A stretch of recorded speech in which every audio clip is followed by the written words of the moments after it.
রাগের মাথায় অনেক সময় আমরা নিয়ন্ত্রণ হারিয়ে যা ইচ্ছা তাই বলতে থাকি, যা ইচ্ছা তাই করতে থাকি। রাগ নিয়ন্ত্রণ করতে পারি না। এরকমই একটা চ্যালেঞ্জ ফেস করতেছিল একটা বাচ্চা। চলুন তার গল্পটা শুনে আছি। এক বাবার একটা ছেলে ছিল যে খুবই রাগান্বিত, কথায় কথায় রেগে যেত এবং ভাঙচুর শুরু করত।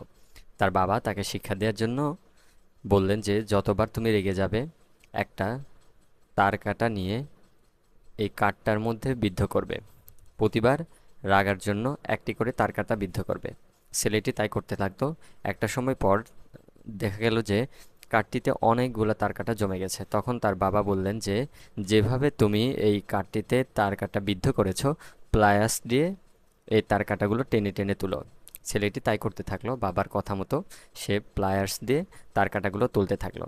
একটা সময় পর সবগুলো তারকাটা যখন তোলা হয়ে গেল, বাবা কাঠটি হাতে নিলেন এবং তাকে